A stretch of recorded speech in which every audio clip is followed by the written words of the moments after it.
Mm-hmm. Okay. We're live. Good morning, everyone. This is Six Star, shining a light on consciousness in business with my two hosts, Steve and Marty. I just love to sit in the background and play timekeeper and listen. I do that very well because these guys love to do the riffing and the exploration of these topics.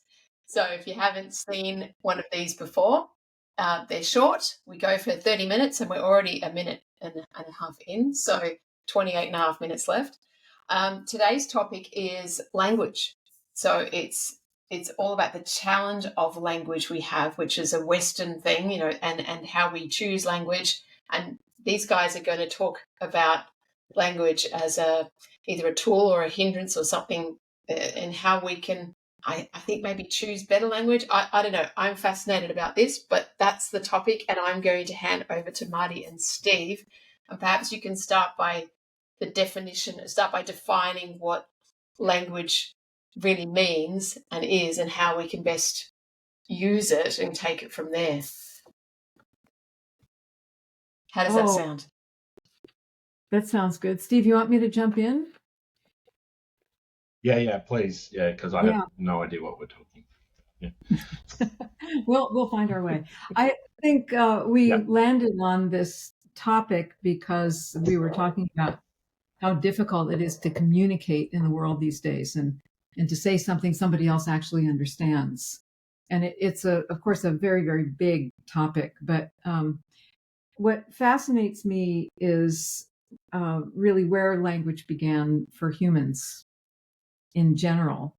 Biologically, we've developed in a way that we have language. Our supposed nearest cousins, the chimps and the apes and so on, those fabulous creatures, they developed in a way that their throats are shorter and their nasopharynx and their sinuses are different shapes. And so even though sort of overall they look like they had the same physiology, they don't have the actual anatomy and physiology required to do what you and I are doing today, talking to one another, making sounds that can be formed into words that can be formed into sentences and paragraphs that have some meaning underneath them. It's quite a biological event that we can speak the way that we do. And I remember once I asked one of the elders in South America why humans developed language at all. And he said, "Oh, we developed language so we can share our dreams." And I thought that was so beautiful. And I've also I've done a lot of research on language, and there's a couple of things that we might want to keep in mind. And one is that in our brains, actually, language words are formed out of pure sensory data. So we've got a big chunk of our brain that's processing sensory data, taking it through 4 specific steps to form a word and put words together and form a sentence. And all of that stuff gets sent to a much smaller part of our brain where we can, if we don't have any neurological damage, where we can actually move the muscles and move our diaphragm and move some breath to speak the words that are formed. So the best language we have is directly from experience. And I think if our listeners, you might want to see if you can remember a time in your life when something beautiful came out of your mouth, some statement like, "Huh," and it was so true and so beautiful. It just cracked your heart open, and everybody who was listening to you said, "Yeah."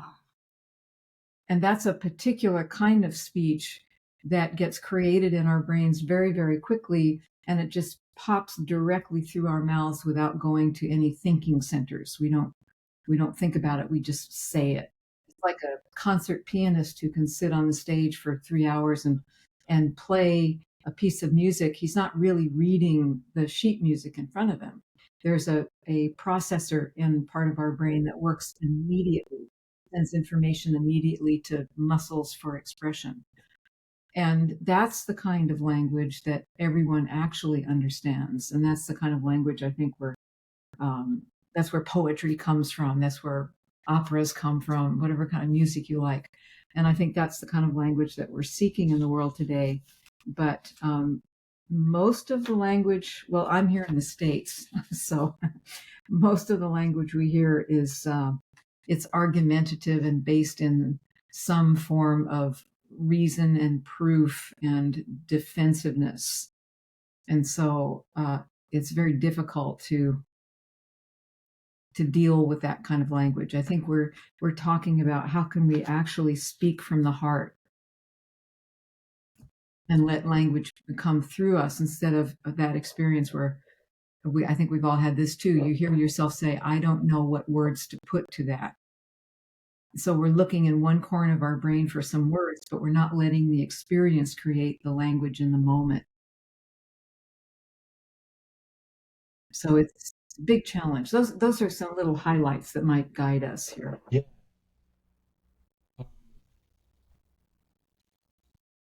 So obviously our audience are business people, but they're humans at the same time. And what we're trying to do, Six Star is all about thinking differently. So maybe we're not going to be able to get through everything in this particular half hour because these are always big topics, and maybe it becomes a part two. When a child is born, they don't have speech other than, well, they do. Their communication is through their voice. So I'm hungry, I'm hurt, I want attention, and I believe that babies have a different type of cry to communicate to the mother. So that's emotion, right? So there's not, well, obviously it's a neurologically and physiologically a way of communicating. And then through the, language, whether it's Italian, Greek, English, German, the child starts to develop some language skills and is able to then communicate, at the same time as they're trying to crawl and then walk and then become independent. So is there, through that process, what I'm hearing is that there's we put filters on what we're saying. Is it we're putting filters on what we're saying because we don't want to be seen to be, different to the pack, or don't want to be abused because at some point in time I said something that was not intelligent from the person who was hearing it. They made fun of me, so don't do that again. So am I on? Is that? Well, because you're touching on a couple of things at once. So first of all, just in terms of our neurophysiology, when we're infants, we literally don't need language. Yeah, and we've talked about this in a lot of our conversations. 24/7, as a biological organism, we are receiving information from the world around us, and we receive it through our senses. We know the sight, the sound, the texture, the humidity, we know everything instantaneously through our senses. And babies are learning about their environment and learning about their parents and learning about themselves. They're learning about the edge of the crib. If they're on the floor, they're learning about gravity. And they're learning at least 10,000 times faster than we are. And to actually, when it gets to the point where we're physiologically developed enough that we could start to make a sound, I mean, it's very complex. You have to have all these muscles in your head and your neck and your shoulders and your diaphragm start to work together, and parts of your brain coalesce, and it's quite a miracle. But, a neurophysiologist will tell you that an infant needs to literally dumb down in order to learn language. We have to slow down by a factor of about 10,000 for a word to be processed and given into the part of our brain that then drives the physical act of speaking. And so way before we start to learn what not to say because somebody might jump on us. We have to slow down to get this speech thing going. And it's a very interesting evolutionary bit to me. I mean, in a sense, we don't even really need it because we know so much more if our awareness is working through our senses than through this language bit. But for some reason, we have this, yeah. And it makes me, I want to put this in before I forget. There's this beautiful thing that Malidome says in his book, The Healing Wisdom of Africa. He said that his people in Africa understand that there are 3 levels of consciousness in the world.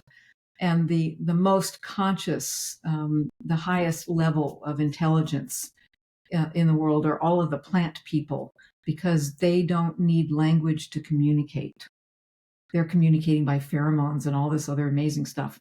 And then they say the animal people are the next because they need only a minimum of utterance to communicate. You think about a big wildcat purring to its partner. That's all I need, right? And then there's humans. Blah, blah, blah, blah, blah, blah, blah, blah. And in the Dagara language, yeah, I mean, look at us. In the Dagara language, this word that translates to utter, to say something, it has 2 meanings. And one meaning is homecoming. Yeah. And the other meaning is to be in exile. And so they're in that one word, they have encoded their understanding that language can connect us or separate us. Yeah, and Rumi wrote poems about this. Everybody has understood this, but Western people seem to be kind of struggling with it. So the gift of language is a miracle. And I think we're kind of forgetting how to use it, where it comes from and how to use it.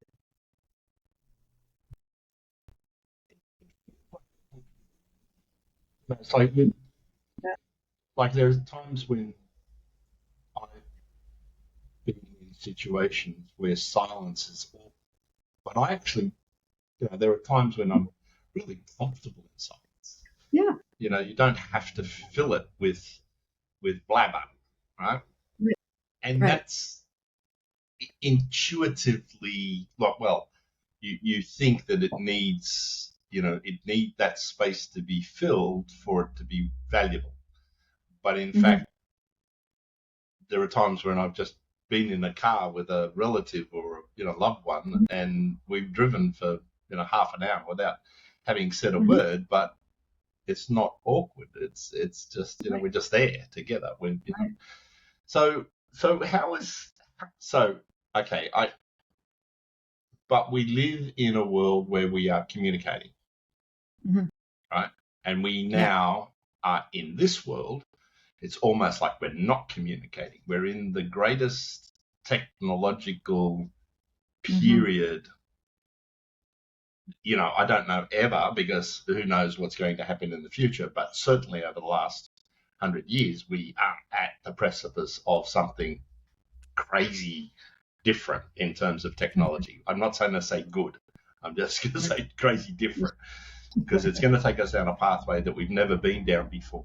And it depends on how the humans behave with this technology will depend, it's like nuclear bomb. Excellent, right? But it's how you use it. So be careful. What? Yeah, well, so to improve how we communicate, so you're talking, you're saying we need to experience it more, going outside, allowing the download. But how do we then, in this world where we communicate, someone rings you on the phone or comes into a meeting, there is a language there that we need to be able to express ourselves with. Yeah. So how do we improve the communication or experience what it is that we're trying? And I'm stuck with the question here, Marty. Yeah, because I'm going.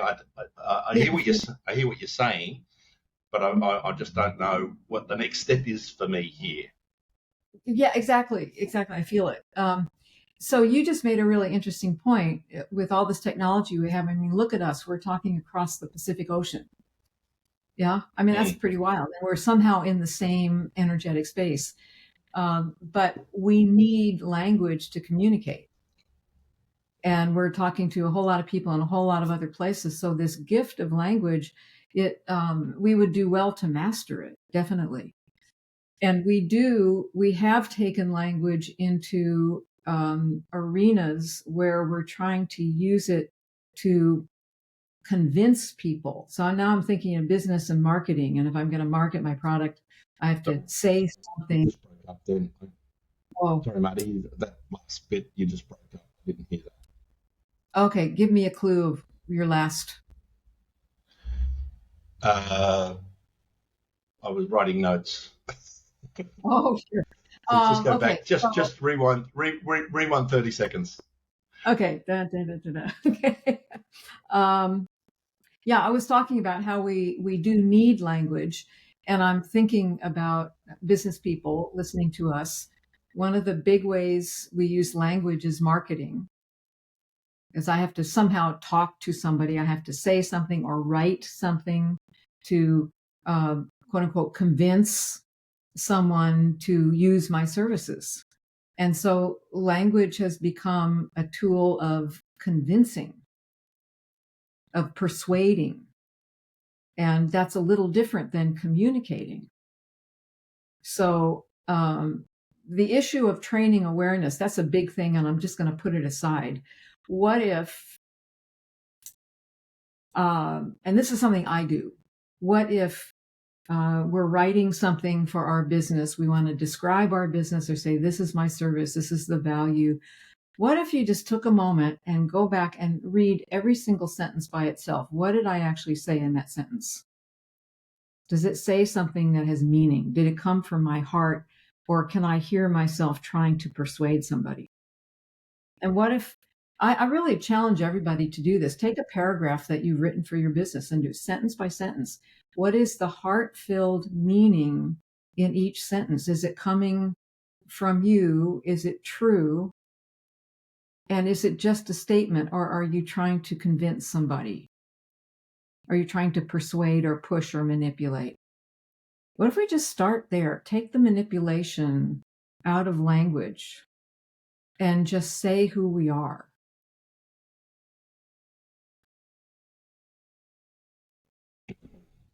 I love that distinction between persuasion and communication, Mm-hmm. and how marketers, there's always a little trick, the success to Yeah. convince somebody Mm-hmm. that you're the best. Yeah. Whereas if you the intention, I think, is then what is your intention? Is your intention to sell something, Mm-hmm.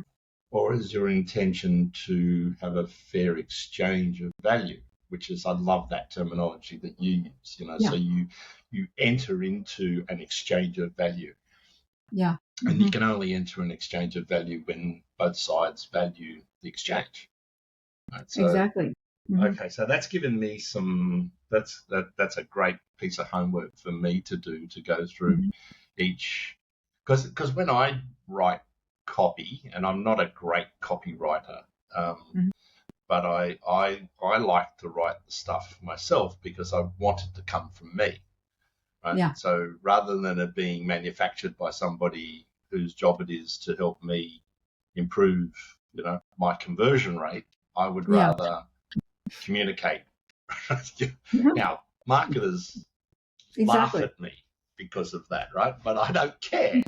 That's, I'm not there to get the approval of marketers. So great, some homework. How does one of the things that I was thinking as you were speaking was that is the fact that, like, as we are communicating now, there's one sensory, like my audio, right, or audible. I'm listening, and then I'm processing that. But you've got video, here because I'm looking at you on a screen, although that screen is moving around a little staccato-ish. So as we are reading, so that's a different, communication. So we're talking, but we communicate en masse, poetry, novels, storytelling through that type of medium. Does it then suppress all of the other sensories, the feeling, so you get hearing, sight, what are the other sensories that we have? Yeah.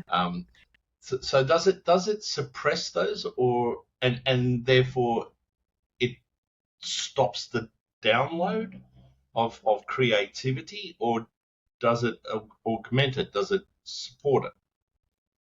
Well, it depends on, I could say this a bunch of different ways. It kind of depends on who raised you. It depends on who mentored you. It takes some deep experience to learn how to read a poem so you actually feel it. Most people are trained, their awareness just goes to the prefrontal cortex. That's a word, that's a word, that's a word. And I reason out the meaning. Usually, let's just take poetry. We have to hear someone like David Whyte read the poem and then, oh, that's what it's about.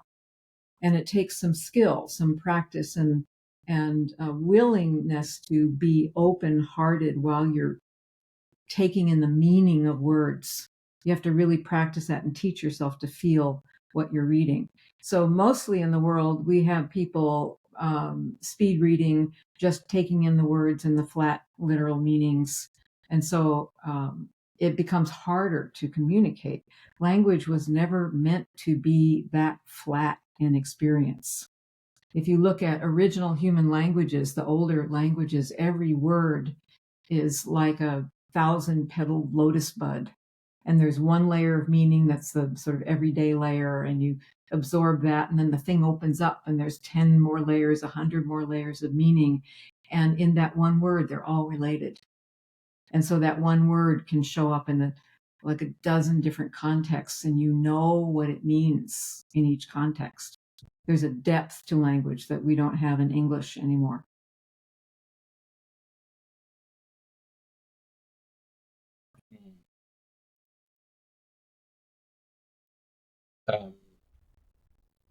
So many things going on in my head right now.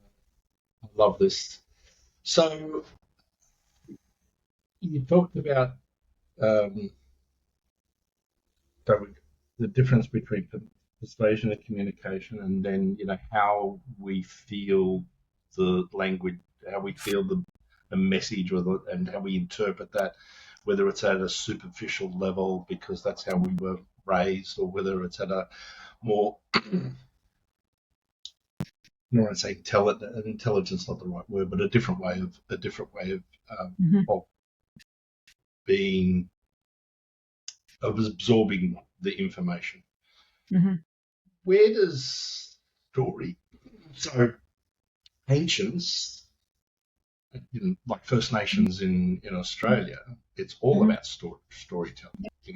If I'm correct, I don't think the First Nations people here in Australia were very big on writing out stories through the alphabet. They drew pictures and told stories and followed the stars and exactly. So where does storytelling come into our communication, and how can we as business people communicate in an authentic way that isn't persuasive,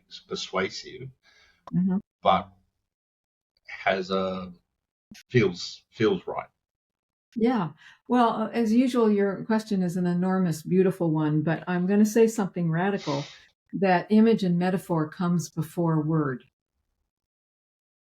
Image and metaphor, the encoding of knowledge in what we would call a symbol or a metaphor, or something emblematic. That is how, number one, how we know things to begin with. That's how the brain stores knowledge. And that's how indigenous people who had no need for a written language stored their knowledge so it would be remembered generation after generation after generation. And what we call story, we don't understand. Story is the historical record of a people's experience and the written record of how they maintain well-being. It's their record of where they came from and what their purpose is. And we think, oh, that's just a cute little story. We put story to the side. We don't understand it is the way to communicate. Yeah. Written language is very interesting. Written language is late. It's a late development in the history of humankind. And there are some wonderful books about it. I don't have the titles in my head, but maybe we can list them someplace for people. But this thing that we call story, this is how we really ought to be communicating. But to do a good story, to create a good story, you have to be able to think in terms of metaphor. You have to be able to, this is another thing Malidome said. He said that for Indigenous people, the imagination is their primary mode of thinking. In other words, to see and feel and hear and taste and remember that way, because the senses are what organize our memory anyway. Words don't. It's sensory information. And so the art of storytelling, the reason that the Indigenous people of Australia, as an example, focus on story is that's their record. That is their language. Metaphor is their language. And there's so much more information encoded in a metaphor. I really don't like the word, but that's what we have, a symbol. Then it would take, like if I took a symbol from any Indigenous culture and I tried to explain it in English, I would write pages and pages and pages and pages and pages. Whereas if the elders taught me what the thing meant, I would just know it all. Then I would feel it. I would know it through experience. This feels like we need another episode. Always. Where we're left off, because the Overlord is about to arrive. Yes. One thing that I mean, for those of you who are watching this on LinkedIn, there was a period there in the last maybe 30 seconds where Marty went a bit funny. Her signal. This is being recorded. It'll be uploaded into a YouTube video, and the audio and video will be pure. So if you're interested, come back to when our post this on our YouTube site. Marty, one of the things that I like, if I tell a story to my kids, and then they tell it to their kids, and then their kids tell it to their kids, that story gets changed based on the interpretation. So maybe that's something that we can discuss in the next one. Because that's a my Western brain's going, but that can't be right. The first, we have to have it written down. So, Overlord, over to you. Thanks, Steve. Thank you, Marty. What an engaging, interesting conversation. Absolutely fascinating. And I'd love us to continue this in our next one as well. Great. Because I'm sure that people listening have kind of got these snippets of this and gone, yeah, wow, either they've not considered their language before, or how they are engaging with the world to the known or unknown people. And because of the influence of the Western mind and the way society is, everything is about persuasive language, and language has their own, its own agenda. And I think if people care enough about their language, it's like, well, they're probably asking, well, why should I not use the persuasive language? First, maybe it's a question in their mind. How can I get back to being more persuasive? And also telling stories, how do I do that without sounding, because people get really nervous about telling their own story. Right. in their writing, and I'm wondering, what you want to say about that in the next conversation. So they're my thoughts to wrap this up. Great. Thank you so much. Go through this. Yeah, what we're trying to do through this whole process is to help business owners become more effective, more genuine, more authentic, do things differently, stand out. Yeah. 6 star is not 5+1. It's a different. It's a different space. So absolutely, yeah. It's bringing us back to our true selves. Really, that's the best way I can describe it in a few words, rather than trying to be what everyone else tells you or society tells you how to be. Yeah, well said. Yeah. Thank you. Well, thank you, Marty and Steve, for your brilliance and genius today. Very grateful for that. And Pleasure. for those watching, we'll be back here in hopefully a couple of weeks. Is that right, Marty and Steve? That's right. 2 weeks' time. And same time, 8 a.m. Sydney time on the Thursday in 2 weeks' time. And we'll continue this conversation. So thank you very much.